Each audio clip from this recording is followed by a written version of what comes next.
L'esclavage moderne, c'est un fléau qui concerne 50 millions de personnes au moins à travers le monde, selon l'Organisation internationale du travail. Avec nous pour en parler, David Desgranges, bonsoir. Soyez le bienvenu sur TV5 Monde. Vous êtes avocat et vous êtes le vice-président du comité contre l'esclavage moderne. On va écouter dans quelques instants des témoignages, un reportage également qu'on va découvrir, qui a été tourné dans l'Est de la France. Mais d'abord, les mots sont importants. Comment définiriez-vous l'esclavage moderne ?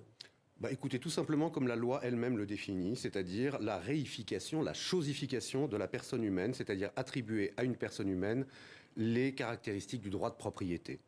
C'est-à-dire que celle ou celui qui va appliquer cet esclavage moderne à la victime, en fait, il considère que cet être humain lui appartient. En gros, ça revient à ça.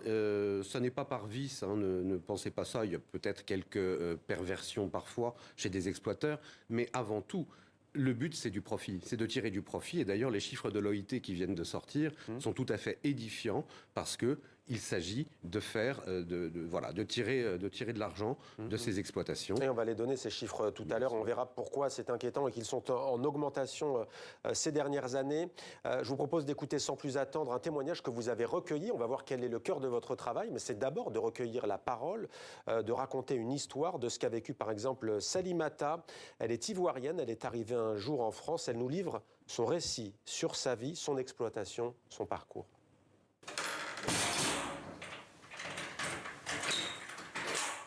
Liberté, je ne savais même pas ce qu'ils étaient.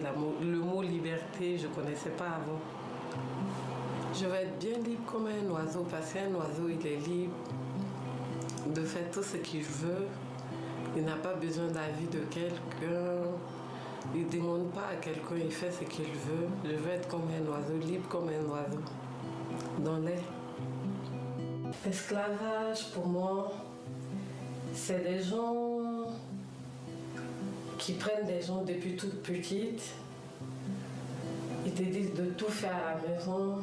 Franchement, on te traite comme un chien. Même un chien même est plus bien traité.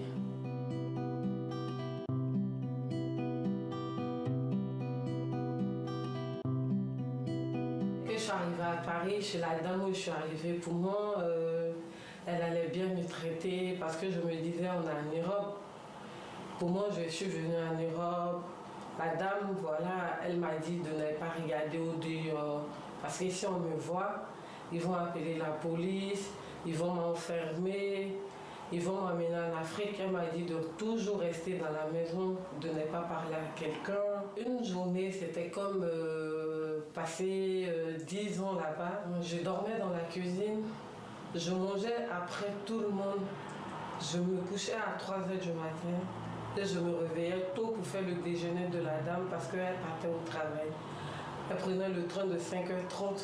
Je m'occupais des enfants, je faisais mes travaux comme elle partait au travail. Moi, je faisais son travail pour elle dans son foyer. Elle me battait.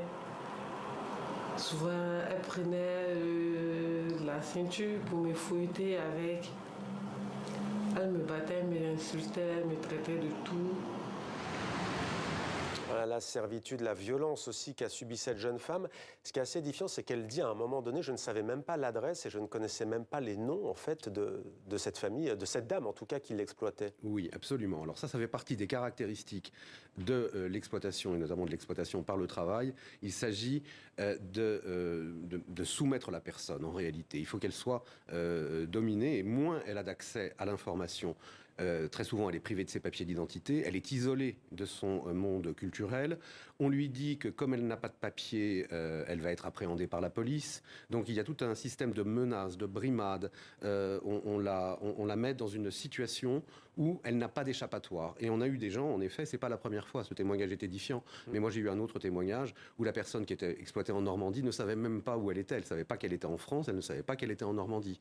Voilà. Donc, en provenance de quel pays, vous vous souvenez ? C'était le Cambodge. Là. Il y a la barrière de la langue aussi. Alors, il y a la barrière de la langue, et puis il y a la rupture du lien familial, la rupture du lien social, qui, évidemment, permet de dominer la personne, permet de l'exploiter, sans qu'elle ne s'en rende compte, parce qu'on a des victimes qui, en réalité, ne prennent conscience de leur statut d'exploité qu'en sortant de l'exploitation. Ouais, alors là, avec Salimata, on n'a pas affaire à un réseau. Visiblement, c'est une dame. Mais quels sont les différents types, si je puis dire, de criminels? Parce que, appelons-les comme ça, il y a des réseaux. En Italie, dans le sud, ça va être la mafia, notamment, lors des vendanges, lors de la cueillette, notamment des fruits, des légumes, de la récolte. Il y a aussi la question familiale aussi. Alors, justement, ça part dans tous les sens. C'est-à-dire que vous pouvez avoir, en effet, alors ne confondons surtout pas, s'il vous plaît, les passeurs, les passeurs de migrants et la traite des êtres humains. C'est différent. C'est un terreau, évidemment. Vous vous doutez bien que les passeurs sont le terreau ensuite de l'exploitation. Mais l'exploitation, elle peut passer par des réseaux, et notamment dans le cadre de l'exploitation sexuelle que le comité ne traite pas, parce qu'il y a d'autres associations telles que le NIL, l'Amicale du Nid, qui traitent déjà ce sujet d'exploitation sexuelle. Mais dans l'exploitation par le travail, vous pouvez avoir des exploitations intrafamiliales, des mariages serviles aux fins d'exploitation. Vous pouvez avoir des gens dans le milieu agricole, vous y faisiez allusion. Vous pouvez avoir des gens dans les services, c'est-à-dire vous pouvez avoir des coiffeuses, vous pouvez avoir, on a trouvé un jour un Tunisien dans le faux plafond d'une épicerie. Vous avez dans le faux plafond d'une épicerie. Oui, il était logé sur place et il dormait dans le faux plafond. Vous voyez, donc c'est tout à fait édifiant. Alors donc vous avez, il n'y a pas forcément de réseau et de multiplicité de victimes en termes d'exploitation. D'ailleurs, ce n'est pas du tout ce que prévoit le texte. Parfois, des magistrats ne le comprennent pas, mais il est évident qu'on peut avoir une exploitation, notamment une exploitation domestique, avec une seule personne, qui peut être éventuellement un membre éloigné de la famille, qu'on aura accueilli par solidarité, ce qui n'est pas une solidarité. Alors là, on va aller dans l'est de la France. Je le disais juste, quelles sont les zones rouges, les points noirs dans le globe ? On parle souvent du Moyen-Orient, où on confisque le passeport de travailleurs, de travailleuses en provenance d'Asie, des Philippines notamment. Alors, les Philippines, en effet, il y a quelque chose qui est vraiment qui ressort beaucoup. On a le Liban, le Maroc, mais ça s'améliore. On a eu, nous, un projet qui a été mis en place avec le Maroc pour justement essayer de traiter ces phénomènes sur place. Il y a notamment un reportage de nos confrères de la deuxième, la télévision marocaine, que l'on peut regarder sur votre site. Ouais. Tout à fait. Et donc, ça permet quand même d'avoir des zones d'amélioration, mais il ne faut pas non plus stigmatiser des zones géographiques. On a eu des exploiteurs 100% français avec des exploités 100% français. Et bien justement, je vous propose de regarder, même si ce n'est pas 100% français chez les victimes, je vous propose de regarder en Champagne ce qui s'est passé lors des dernières vendanges, donc en septembre dernier. Le parquet français a ouvert d'ailleurs des enquêtes, justement, au moins 2. C'est un reportage de notre partenaire belge, la RTBF. C'est signé David Brichard et Karima Saïdi. C'est un vin effervescent que le monde entier connaît. Ses bulles, son goût, le champagne incarne l'excellence à la française. Mais derrière ce prestige se cache une réalité moins reluisante. Nous sommes en septembre 2023 dans la Marne. Ce que vous voyez là, ce sont des camps de fortune de vendangeurs. Ici, le temps de la récolte, vivent dans l'insalubrité des Roumains, Polonais et bien d'autres nationalités. Dans certaines prairies occupées, il n'y a ni eau, ni sanitaire. Je pense que le consommateur à travers le monde est loin de s'imaginer que le raisin le plus cher du monde, les personnes sont hébergées de telle manière. On est monté voir les ministres du Travail, le ministre de l'Agriculture, le préfet, tous les préfets successifs, les sous-préfets, sous-préfètes de la ville d'Épernay. Tout le monde nous dit effectivement ce n'est pas normal et on laisse faire. En Champagne, il est pourtant interdit par le code rural de planter des tentes sur les exploitations. Ce prestataire qui préfère rester anonyme organise la récolte pour des vignerons. Voilà comment il justifie ses campements. Tous les ans, c'était de plus en plus dur au niveau des logements. Donc, ce qui s'est passé, c'est que les vignerons eux-mêmes se sont déchargés de tous ces problèmes-là. Aujourd'hui, on arrive devant un système où il faut quand même faire les vendanges. Donc derrière tout ça, se créent des machines comme ça, où on est obligé de mettre des gens sur des terrains, organisés comme un camping, on va dire, sauvage. En une semaine, 4 personnes sont mortes d'un arrêt cardiaque pendant les vendanges en Champagne. Une des causes avancées, les fortes chaleurs jusqu'à 33 degrés. Au téléphone, un employeur exprime ses regrets. Il est tombé plusieurs fois.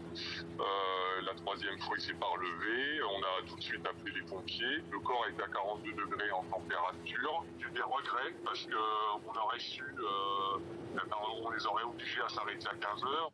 Plusieurs enquêtes tentent de faire la lumière sur les circonstances de ces décès, mais selon le syndicat français CGT, les conditions de vie des vendangeurs y sont pour quelque chose.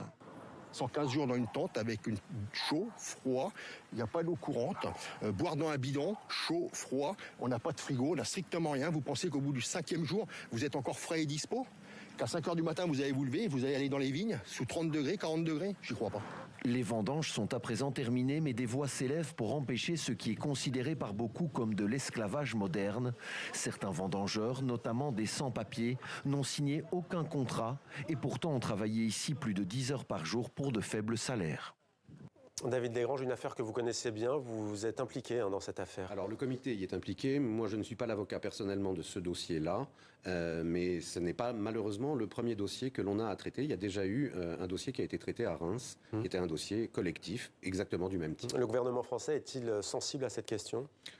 Alors, on a maintenant de bons rapports avec les pouvoirs publics, très clairement. Je crois qu'on a une nouvelle secrétaire générale de la MIPROF qui est tout à fait active.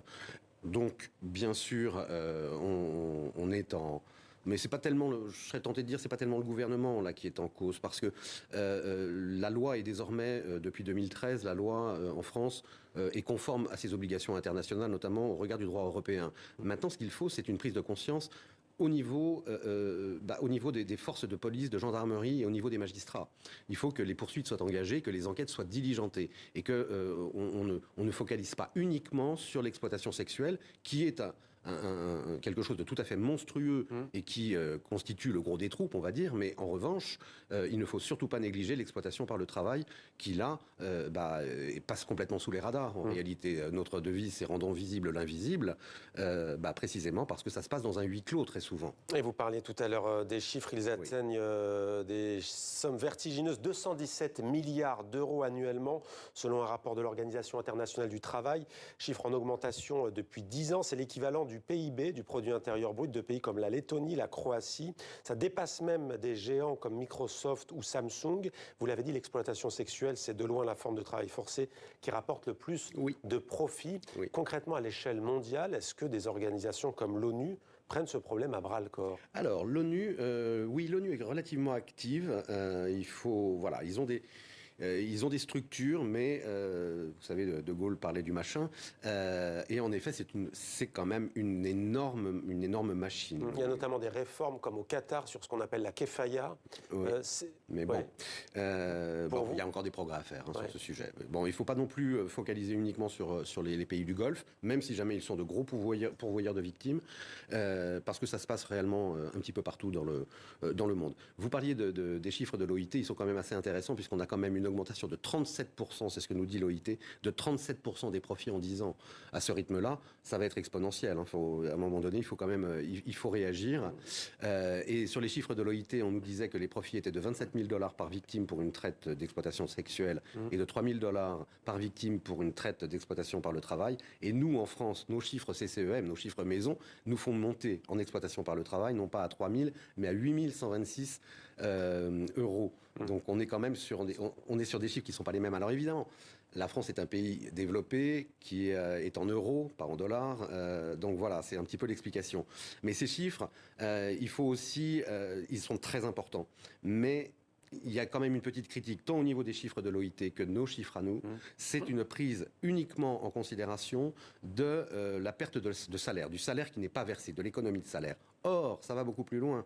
C'est-à-dire que, si jamais on prend un exemple, la restauration, vous ne payez pas votre salarié et vous le faites travailler 12 à 15 heures par jour. Si jamais il était soumis aux règles du droit du travail, vous feriez une coupure entre midi et 2, vous ne feriez pas un service continu du soir au matin. Donc ça veut dire que vous engendrez des profits en plus de l'économie de salaire. Forcément, Donc, voilà. Juste les enfants, combien représentent-ils parmi ces... Alors là, je n'ai pas de chiffres, mais ils sont très nombreux. Dans les familles, en dehors. Et vous avez des mineurs en France qui peuvent être exploités, ça peut arriver, mais je pense que vraiment, on a une exploitation très développée dans des pays comme le Bangladesh, comme dans ces méga-usines, le sous-continent indien, où on a en effet des méga-usines de textiles, et c'est là où il faudrait peut-être que la prise de conscience se fasse au niveau des producteurs, enfin des vendeurs, mais peut-être aussi auprès des consommateurs. Exactement. Il y a toute une pédagogie à faire. Parce que acheter quelque chose dont on sait très bien que ça coûte pas 5 ou 10 euros à produire et que ça doit alerter. Ça devrait alerter. Merci beaucoup David Desgranges, avocat, vice-président du comité contre l'esclavage moderne. Merci d'avoir répondu à nos questions sur TV5 Monde. Merci de m'avoir reçu. Merci à vous.